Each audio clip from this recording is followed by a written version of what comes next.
remember to download both the BarnBurner and Zingo TV apps in their respective app store on iOS and Android devices. While you download, make sure you rate and leave a comment. Both apps are free. Zingo TV also available on Google Chromecast, Amazon Fire, and Fire TV sticks, Roku and Roku sticks on all smart TVs 2016 forward. Blue Jay Strike Zone, it's our first strike zone with games actually being played, and we certainly hope the games will continue to be played. But after what happened over the weekend with the Miami Marlins, there are no guarantees. Joined now by my good friend and very, very knowledgeable, not just a football guy, but a baseball guy as well, Len Gurr. Len, how are you? Biggie, I'm doing quite well, buddy. How about yourself? Doing all right. Certainly enjoyed baseball's return. A lot of things to like. Starting obviously opening day with the Yankees and Nats, and Giancarlo Stanton looks absolutely trimmed down. Looks like a beast at a 480-foot bomb on Saturday after hitting a mammoth home run on Thursday. So he looks great. But what does not look great right now is what's happening obviously with COVID-19 and the Miami Marlins. A lot of blame to go around as far as how this situation escalated. I mean, the Marlins knew they had positive tests before their game Sunday against the Phillies. They still played that game, ended up winning that game, but afterwards, a complete outbreak. Now up to 17 guys on the Marlins testing positive. So yesterday's game, of course, canceled against the Orioles. Today's game canceled. Trickle-down effect because they played Philadelphia, so Philadelphia had to go get everyone tested. They couldn't play against the Yankees yesterday. They couldn't play against the Yankees today. What on earth does baseball do with this situation right now? I think there are two issues here, Big E. The first is when you look at television and baseball, everything's regionalized, right? Teams have their own regional broadcasts. So the hub model that you see in the NHL and the NBA didn't work for baseball because every regional network wants their primetime ad revenue. They don't want midday games like we're seeing in hockey and basketball. So once baseball kind of refused to value player safety over that revenue stream, they created this model of traveling around. And I think most experts were predicting this sort of thing would happen. And so now the challenge is you have one team, the Marlins, that realistically can't field a competitive roster for quite some time. And with the staggered scheduling this year, let's assume that the Marlins now field a roster of basically replacement players and carry on in a couple of days. Well, you've got now teams from different divisions competing for playoff spots, but they don't have the same schedule. So if I'm a team in the National League East or the American League East, and I get to face the Marlins, who are likely, going to have a AAA lineup at best, you could argue at that point the integrity of the season's already been compromised. And of course, the bigger issue, as always, is player health and safety. And we hope all the Marlins players and staff who have tested positive are okay. But you worry about whether this is an anomaly or whether this is just the first of multiple teams to have to go through this. Is there a possibility in your mind of the season actually getting canceled because of this? I would say yes, but everything that baseball is saying and Rob Manfred is saying that as of now, if it's just the Marlins, no. And I think, again, it speaks to a desire to try and recoup revenue for this year. It's going to be interesting, though, the amount of backlash they face. And thus far, the Phillies tests have come back negative. My understanding is they have to undergo a second round of tests to verify that. But if the Phillies start to have positive tests, I think that's a game changer here. I think, though, from what baseball is saying, if it's just the Marlins, they're going to carry on. At some point, the Marlins will have to field a roster, as I said, of replacement players from their 60-player pool. But you could argue that, again, as I said, that's kind of an unfair advantage for those teams in the Eastern divisions who will get to face that Marlins lineup. Well, it's definitely a big problem. And I mean, if you're the Yankees and you have, the expectations that you have, they're now going to have to figure out how they're going to make up these games against the Phillies, right? And as you mentioned, it's a condensed schedule, right? 60 games in 66 days. Does that mean that the Yankees and Phillies have to play the double headers, or they'll lose their one or two off days that they were supposed to have? I mean, again, that creates more issues to me in my mind as far as how they're going to play the 60 games. Well, and I guess the other question is there any room at the back of the schedule? So because those two cities are so close geographically, could you wait until the very end of the season and see if those games matter for standings? But I suppose the other tricky part about that is you're talking about player stats and incentives and bonuses. So if they do have to play 2 days of double headers, to your point, in a season with so few off days where pitching is already being stressed to the max, that is certainly far from ideal for both those teams. A lot of parity we've seen the first one weekend of baseball, and you had some really crazy results, right? I mean, it's the first time since the 1950s that no team opened up with a sweep. Now, we talked last week about every game being worth 2.7 games, so these games are really important. And, you know, the Dodgers, who won their first 2 games against the Giants, like by a combined 17-2, lose the next 2 against the Giants. The Tigers find a way to win 2 or 3 against the Reds. The Orioles, after getting their butts whipped opening day by the Red Sox, won the next 2 against Boston. So real peculiar results with some really bad teams winning games. Was that fluky, or do you expect this to go on throughout the year? I think it speaks to just the lack of a ramp up and spring training. And as we've talked about, baseball is a sport of larger sample sizes where the better teams emerge over time. And none of these teams had a chance to play really any exhibition games. They're playing inter-squad scrimmages. And so I think that level of inconsistency speaks to the lack of preparation. Listen, players are creatures of habit. They're used to having so many at-bats, their positional player before the season. Pitchers are used to throwing so many innings before the start of the season. And that preparation just hasn't been there. So I think certainly for the early part of the season, this kind of level of surprising results is likely to continue. Well, the Blue Jays got underway at the Trop, which is usually a house of horrors for them, and season got off on a good start with a 6-4 win. Ryu pitched well into the 5th and gave the 2-run home run in the 5th, and Biggio looked great with a 3-run home run. And then the next 2 games, certainly games that the Jays, these are more typical of Trop games, right? A 1-1 game in game 2 where Sam Gaviglio gives up 3 runs in the 8th inning, and then Sunday, an absolute heartbreaker to blow a 4-run lead, 4-2 in the 9th with 2 away. You lose your closer, Ken Giles, who gets hurt. Grichuk leaves with a back injury. You find out later that Bichette had a hamstring issue, which took him out of the lineup the next game. How would you assess what you've seen in 4 games from the Blue Jays so far? You know, it's unfortunate for the Jays because, as you know, I think the Rays are an actual World Series contender this year, and I thought the Jays played them incredibly tough. The injuries that you mentioned, I think the Ken Giles injury bears watching. I mean, anytime it's a pitcher and an elbow, you worry. Is this going to be a Tommy John type situation? You hope not. But I think what a lot of people expected from the Jays going into the season was on display this past weekend, which is a core of really exciting young players, a much deeper bullpen than perhaps people were aware of.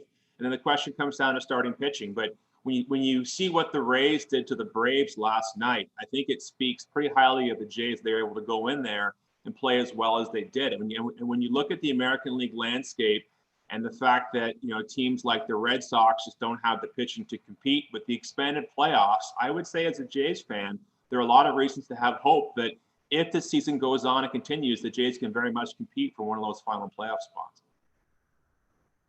Well, you know, the Giles injury as a Jays fan, I'm very concerned about, as you mentioned. I mean, he was a big part of what the Jays were hoping to deal last year before he got hurt and his value went down. Now, again, you have a situation where he's looking for a new contract, but this injury happens.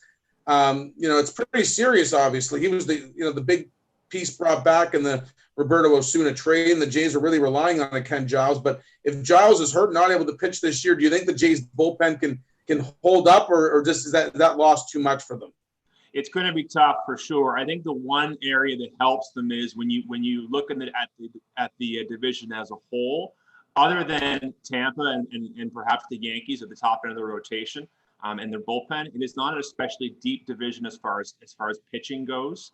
So I think the Jays can score enough to compete. And then when you look at their games against teams like the Red Sox and the Orioles, you know, those may end up being high scoring games, but I still think the Jays have more pitching depth than the Red Sox. So if you're looking at a comparison for that final playoff spot or one of those 2 final playoff spots, I still think on paper, we've seen how important pitching is already in this shortened season. If you still give the edge to the Jays as far as overall pitching depth between those 2 teams, and I would, then while it is a cause for concern, I don't think it's a death blow to their chances to compete for a playoff spot. Are you okay with the baseball format? To me, it's really taking away any advantage of going and winning your division and winning, 100 games in a normal year, because all of a sudden now you could be the Dodgers or the Yankees, and you're in no better position than anyone else in that first round. You're playing a team, and as we saw opening round of opening series, anything can happen, right? Crazy results can happen. So you can get like a Dodger team that goes 45-15 playing the Reds, who went 28-32 in the first round, best of 3, and the Reds could win that series, and that could be it for the Dodgers. Are you okay with not giving any sort of advantage to a team that has a really good regular season? Well, I am, and I think the reason why baseball did this is to protect teams like the Dodgers and Yankees, because I'm not sure anyone's going 45-15. As we just discussed, there's a certain randomness in baseball.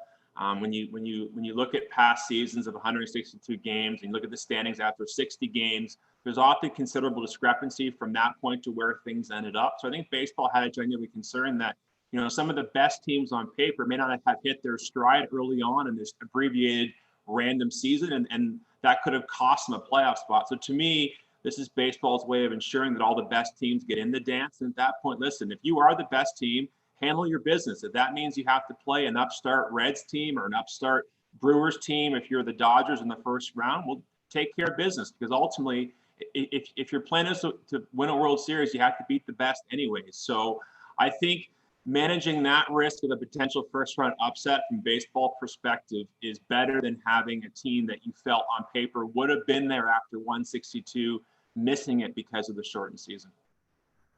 Now, next year, if we do go back to 162, do we have to take a look at this again, or are you fine with this being the format for baseball going forward? Would I like it over 162? No, because I think baseball, of all sports, I think the cream does rise to the crop because the season is so long. But my expectation is this is going to stay, simply because more playoff teams means more fan bases engaged later in the season. That means more revenue for the league as a whole. So I think now that this system has been in place, I do think it's here to stay. But I would not advocate for it over 162 games, because I think we've seen time and time again, when you look at, even with the expanded wild card, there does tend to be traditionally a bit of a drop off. There may be one team, we have seen wild card ties, for example, in playing games, but the idea that there's 2 additional teams that are worthy of a playoff spot after 162, I don't think there's real data to show that's the case. What are your thoughts on the other rule changes? We've seen, obviously, the runner starting at second base now in extra innings to prevent really long games, and it's worked, right? We haven't seen any marathon games, right? The games are decided now in the 10th inning, in the 11th inning. That one, the DH, obviously, in the National League. And the rule about pitchers now, when you bring a pitcher in, there's no more specialists, because now you have to face at least 3 batters, so you can't match up this pitcher for this batter, this pitcher for that batter. Those are the 3 big ones. How have you seen these 3 rules working for baseball? Big fan of all 3. Listen, for me, the universal DH is long overdue. I know there are national purists who would tell you about the strategy of the traditional National League game. Watching pitchers hit wasn't very much fun. It tended to be an automatic out. I think having an extra bat in the lineup makes games more compelling. I think we were all tired of the micromanagement of bullpens. Listen, I don't think anyone envisioned in the history of the game the way things had evolved the last really 5 or so years with maximizing bullpen usage and multiple pitcher changes per inning. So I think that change was also necessary for pace of play. I'm going to be honest, I wasn't a fan of the idea of the extra innings runner on second base to begin the season. I'd seen it in international baseball and thought it was kind of hokey, but watching it play out, it adds a certain level of excitement to extra innings. It adds a certain level of strategy. It's almost like it actually reminds me of in college football in the CFL with the overtime shootout approach, where rather than having the NFL model, teams having to drive the whole field, you start with the ball in scoring position. So having a runner in scoring position right away, I think, does create a bit of a compelling experience for the viewer. And again, it shortens games. Nobody wants a 16-inning regular season game. It does appear, at least so far, it's solved that issue as well. So it's very fair to criticize baseball for a lot of the choices they make, but I think in the case of these 3 rule changes, all 3 appear to be positive. All right, well, there you go. So that's nice to hear that you're on board with what baseball's trying to do in a real tough situation, right? Trying to play the 60-game season and We've already seen, obviously, the COVID situation be a real obstacle. But from what you've seen on the field, any team that surprises you that you weren't expecting maybe a lot of that played a lot better through the first 3 or 4 games than what you were expecting? The team we talked about last week was the Padres, they look good. Yeah, they do. And you sort of look at the pieces they have in place. Chris Paddock is an emerging young ace. They have perhaps the best closer or one of the best closers in all of baseball in Kirby Yates. Tatis Jr. is an emerging star. So that's a team, again, it's a small sample size, but that's a team that you could see taking a step forward this year just because they have been building this kind of nucleus of young talent, and they have some nice pieces in place in key spots. The NL Central, which we discussed going into this year, looks like it's going to be very, very competitive throughout. And a very intriguing pitcher to watch today for me is Carlos Martinez. So for those of you who don't remember, he was trending to be a real bona fide top of the rotation arm. He suffered the bad injury. He came back last year, pitched very well out of the bullpen, and now he's back starting for the first time in really over 2 years today. He's got electric stuff. And if he can emerge as a pitcher people thought he was going to be 2-3 years ago, and he slots in behind Flaherty in that rotation. There's some other nice pieces in that Cardinals rotation as well with Hudson and Mikolas. That can be a differentiator in what is a very competitive division. So I'm very curious to see that unfold. And I think the National League East, like we thought, is just a jumble. And I think the Mets, Stroman's injury is big. They're already down Syndergaard. Porcello looked awful the other night. So I was bullish on the Mets going into this year. I still love their lineup. I think they have the best lineup, 1 through 9 in that division. But it looks as though pitching-wise, they just can't compete. So that's a bit of a surprise to me as well. And so then you look at the landscape of the National League East, and it's really hard to predict. I mean, the Braves. People thought the Braves 2 years ago had all this depth of young pitching, and now they're down to 2 qualified starters. Folty's flamed out. Touki Toussaint hasn't been what they thought he'd be. Kyle Wright hasn't established himself yet. Sean Newcomb hasn't been what they thought. So there is a lesson there for teams trying to build around young pitching that it's perhaps the most unpredictable position to predict in baseball with injury and consistency. So I think in the National League, what we're looking at is probably, if the season continues, 2 very compelling pennant races throughout. And again, in the NL West, after the Dodgers, it's wide open. So that young, plucky Padres team could be there in the end in that 2 spot. Well, based on the new format, you got to figure San Diego's got a really good. I mean, they should be a playoff team, right? Because they're probably better than Colorado, Arizona, and San Francisco, right? So the top 2 teams get in, and then you look at it in the Central. The Cubs are off to a 3-1 start.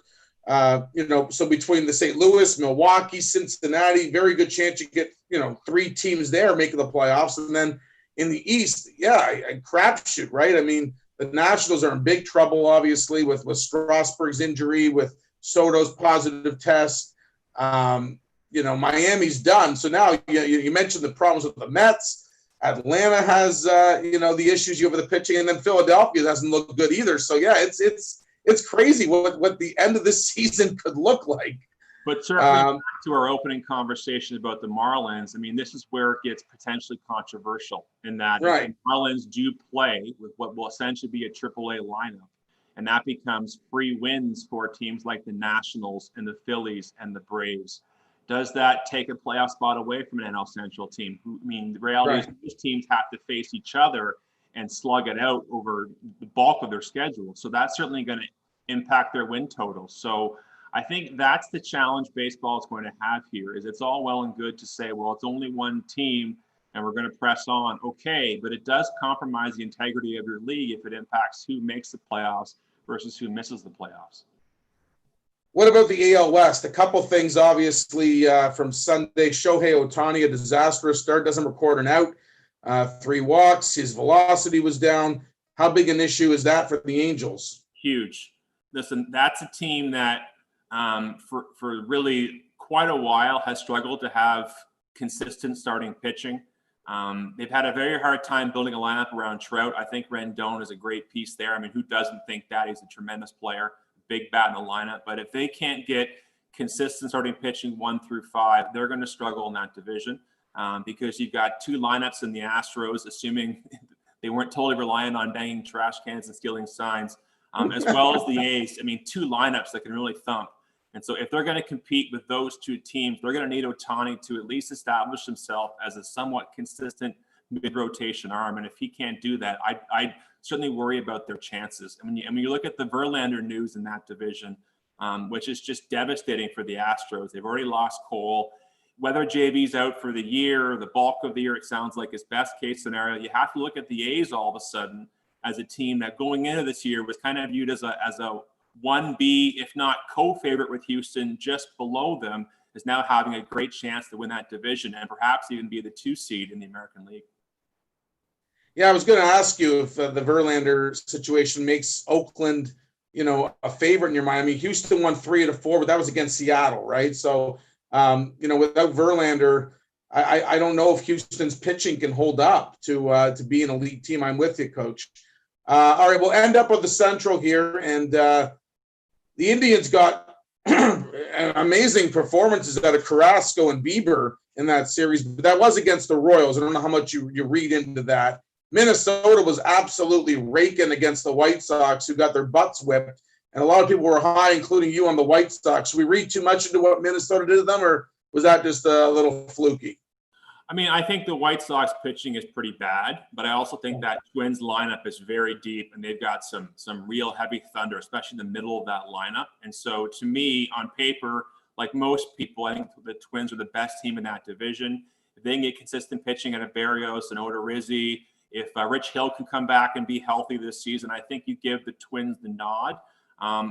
But as far as Cleveland goes, that Carrasco start was really compelling, because that's a guy really up until last season when injuries became an issue for him was a real solid number 2. So if Bieber is the kind of Cy Young, early trendy favorite people project he may be, and Carrasco can slide in as that number 2 solid arm, I think Cleveland does have the edge to be the number 2 in that division, especially because the bottom part of that division is just atrocious. The Royals and Tigers are both, despite it only being 60 games, it appears it'll be a long 60 games for both fan bases. And the White Sox, listen, that pool of young position players is tremendous. Jimenez and Robert and Moncada, and there's a real core they're building around there. But until they have better starting pitching, which is a ways off, it's just hard to see them taking that step forward. All right, last question. Your Red Sox, obviously admired in that 3-game losing streak, didn't look good in the 2 games against Baltimore, didn't look good against the Mets. That you mentioned the pitching.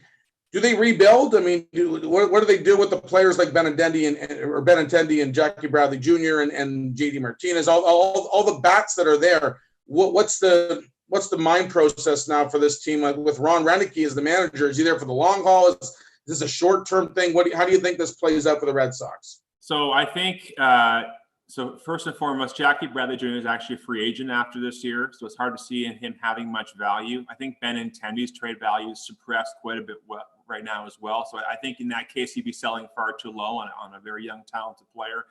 To me, the compelling piece is JD Martinez, especially with the DH in the National League. You can certainly see the Red Sox deciding this year if they're not in contention, and I don't expect him to be. He's probably the easiest path to acquire some young pitching, which this organization desperately needs. Dave Dombrowski went all in to win a World Series. To his credit, they did win a World Series, but you look at what's coming in that farm system as far as pitching, and it's very little. And the injuries to Sale and Erod have really magnified the fact that they just don't have a competitive rotation. I mean, Nate Eovaldi, in a perfect scenario, is your 4 or even 5 starter. I mean, last year he was their number 5 starter. So the fact he's now their ace is just not a recipe for success. And as far as Ron Renneke, I think it's a 1 year. I think it was always a 1 year. I think given his age and the spot the team was in with Cora's suspension, it was as much him doing the organization a favor. But you have to think Chaim Bloom, a first-year young general manager, is going to want to hire his own young manager to work with long-term after the season. Len, great stuff as always. Really appreciate it, and look forward to speaking with you next week. Always my pleasure, Eric. All right, that's Len Gurr, of course, MLB Strike Zone. Can be heard on the BarnBurner Radio Network on its 122 platforms. Remember to check out barnburner.ca for all the news. BarnBurner, watch it, hear it, read it, download it, live it. This has been Blue Jay Strike Zone right here on the BarnBurner Radio Network.